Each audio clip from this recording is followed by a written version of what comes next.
Student ਇਸ semester ਜਿਹੜਾ ਤੁਹਾਡਾ ਸਬਜੈਕਟ ਆ ਉਹ ਹੈ ਮਾਈਕਰੋ ਕੰਟਰੋਲਰ।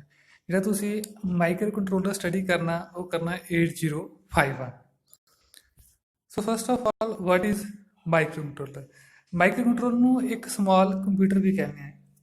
ਇੱਕ ਇਹ ਸਮਾਲ ਕੰਪਿਊਟਰ ਆ, ਇਹਦੇ ਵਿੱਚ on chip RAM Rome input output port ਸਾਰੇ ਕੀ ਆ ਔਨ ਚਿਪ ਦੇ ਵਿੱਚ ਅਟੈਚ ਹੁੰਦੇ ਨੇ। ਸੋ example micro controller the Motorola 6811, Intel 8051, Zilog Z8 and PIC 16X। So micro controller ਜਿਹੜਾ ਤੁਹਾਨੂੰ ਡਾਇਗਰਾਮ ਵਿੱਚ ਸ਼ੋ ਆ, ਇੱਕ ਸਿੰਗਲ ਚਿਪ ਦੇ ਵਿੱਚ ਸਾਰਾ ਕੁਝ ਅਟੈਚ ਆ।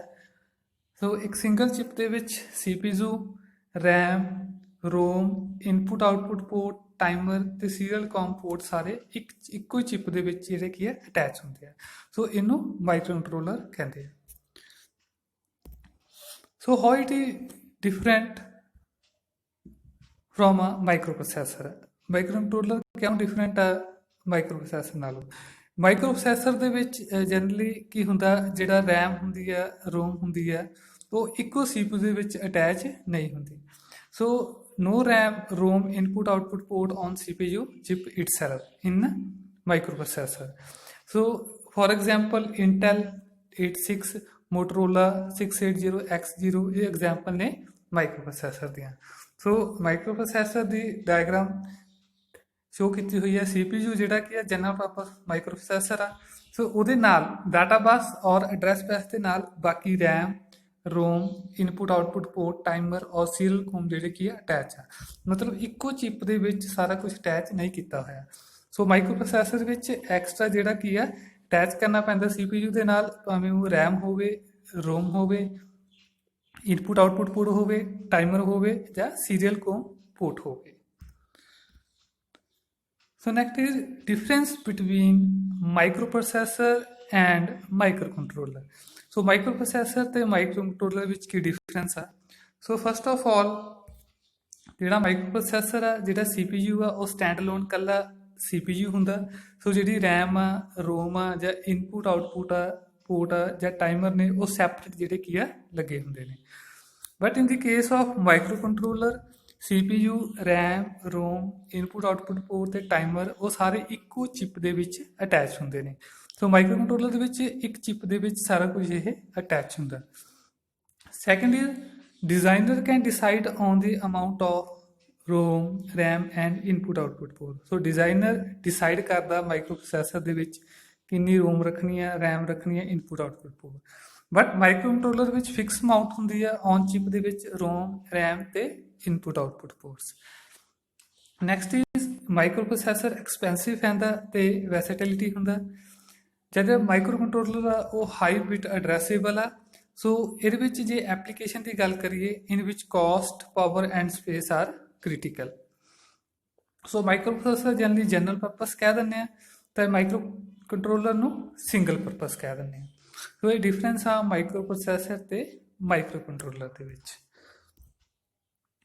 Next one is family of microcontroller. Microcontroller ਦੀ ਕਿਹੜੀ ਕਿਹੜੀ ਫੈਮਲੀਜ਼ ਨੇ ਉਹਦੇ ਬਾਰੇ ਡਿਸਕਸ ਕਰਦੇ ਆ ਤੇ ਕਿਹੜੇ ਕਿਹੜੇ ਫੀਚਰਸ ਨੇ। ਸੋ ਜਨਰਲੀ ਮਾਈਕਰੋ ਕੰਟਰੋਲਰ ਦੇ ਵਿੱਚ ROM RAM timer input output port serial port ਤੇ ਇੰਟਰਪਟ ਸੋਰਸਿਸ ਦੇ ਨਾਲ ਹਰੇਕ ਫੈਮਿਲੀ ਜਿਹੜੀ ਕੀ ਆ ਮਾਈਕਰੋ ਕੰਟਰੋਲਰ ਨਾਲੋਂ ਇੱਕ ਦੂਜੇ ਨਾਲੋਂ ਡਿਫਰੈਂਟ ਆ। ਸੋ ਫਸਟ ਗੱਲ ਕਰਾਂਗੇ 8031 ਮਾਈਕਰੋ ਕੰਟਰੋਲਰ ਦੀ। ਇਹਦੇ ਵਿੱਚ ROM ਨਹੀਂ ਸੀਗੀ।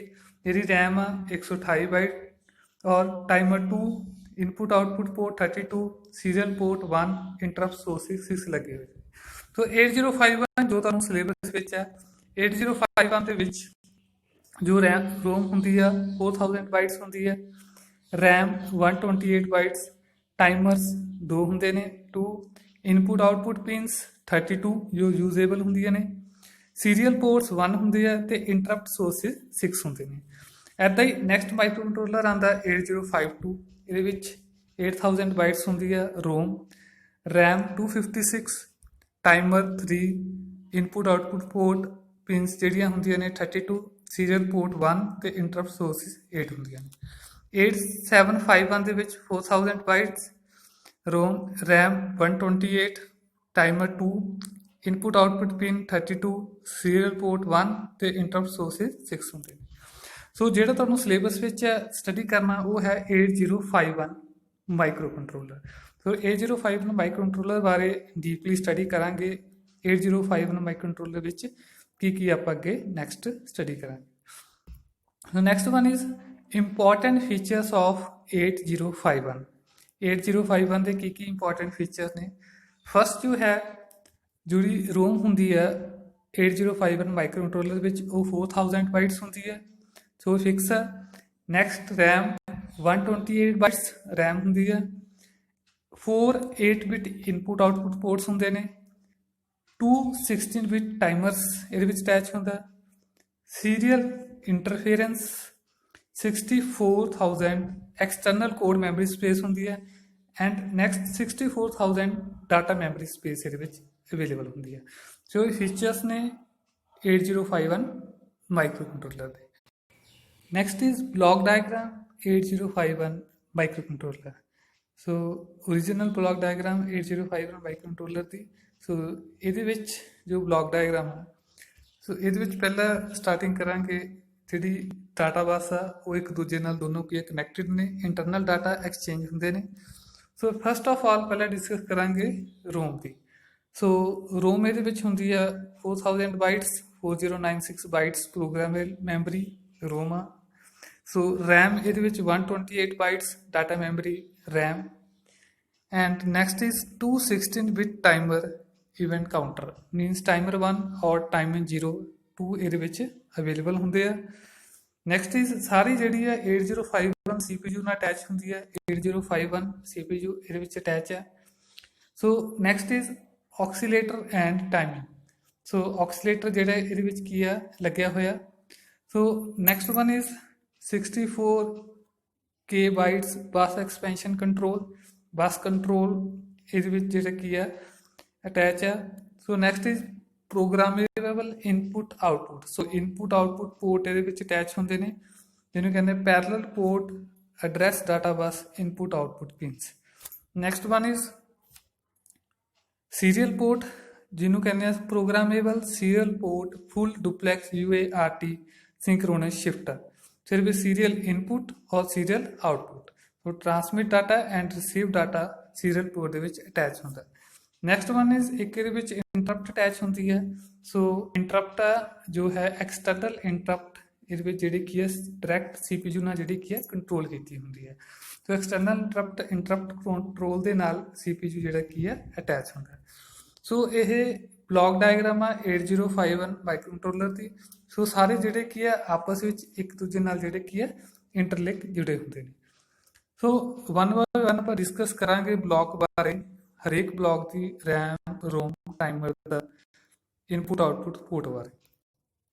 First one is CPU 8051 CPU ਇਹਦੇ ਵਿੱਚ ਅਟੈਚ ਹੈ। CPU is central processing unit. So main function of CPU ਦਾ ਕੀ ਹੋਗਾ। ਸੋ ਦਾ main function are first of all data transfer, ਜੋ ਡਾਟਾ ਉਹ ਟ੍ਰਾਂਸਫਰ ਹੋਊਗਾ। Second one is arithmetic and logical operation. So arithmetic and logical operation ਦੇ ਵਿੱਚ ਜੋ ਹੋਊਗਾ, ਅਰਥਮੈਟਿਕ ਦੇ ਵਿੱਚ ਆਪਰੇਸ਼ਨ ਦੇ ਵਿੱਚ ਐਡੀਸ਼ਨ, ਸਬਟਰੈਕਸ਼ਨ, ਮਲਟੀਪਲੀਕੇਸ਼ਨ, ਡਿਵੀਜ਼ਨ ਹੋਣਗੇ। And next is logical operation. Logical operation ਦੇ ਵਿੱਚ ਐਂਡ ਆਪਰੇਸ਼ਨ ਔਰ ਐਕਸੋਰ ਨੋਟ ਹੋਰ ਜਿਹੜੇ ਆਪਰੇਸ਼ਨ ਇਹਦੇ ਵਿੱਚ ਲੌਜੀਕਲ ਆਪਰੇਸ਼ਨ ਪਰਫਾਰਮ ਹੋਣਗੇ। And next one is decision making, instruction follow, control. ਇਹ ਸਾਰਾ ਕੰਟਰੋਲ ਕਰਦਾ CPU। Next is input output port. ਜੋ ਬਲੌਕ ਡਾਇਗਰਾਮ ਦੇ ਵਿੱਚ ਪੋਰਟ ਹੁੰਦਾ ਇਨਪੁਟ ਆਊਟਪੁੱਟ ਪੋਰਟ। ਸੋ ਇਹਦੇ ਵਿੱਚ 4 ਪੋਰਟ ਮਾਈਕਰੋ ਕੰਟਰੋਲਰ ਦੇ ਵਿੱਚ ਹੁੰਦੇ ਆ। 8051 ਮਾਈਕਰੋ ਕੰਟਰੋਲਰ ਦੇ ਵਿੱਚ 4 ਇਨਪੁਟ ਆਊਟਪੁੱਟ ਪੋਰਟ ਹੁੰਦੇ ਆ। Port 0, port 1, port 2 and port 3 each consisting of 8-bit। ਹਰੇਕ ਪੋਰਟ ਦਾ 8-bit ਹੁੰਦਾ which can be configure has input ਔਰ output. So P0, port 1, P1, P2 and P3. Next one is timer or counter. Timer or counter the block ਹੁੰਦਾ। ਸੋ ਇਹਦੇ ਵਿੱਚ 8051 ਦੇ ਵਿੱਚ 2 timer counter use ਹੁੰਦੇ ਨੇ, ਟਾਈਮਰ ਔਰ counter 0, timer counter 1। So timer ਜਿਹੜਾ ਯੂਜ਼ ਕੀਤਾ ਜਾਂਦਾ ਹੈ as a time delay generator purpose ਲਈ। So the clock shows is the internal crystal feature of 8051. So main counter ਦਾ जो पर्पस ਹੁੰਦਾ counter generally event number of events count करदा so external input from which input pin to count the number of event on resistance. So these clock pulses could represent the number of people passing through an entrance or the number of wheel rotations or any other event they can convert it to pulses. So ਇਹ blocks ਨੇ ਜੋ block diagram ਵਿੱਚ discuss ਕੀਤੇ ਨੇ। ਸੋ ਇਹ block diagram ਸੀਗਾ 8051 micro.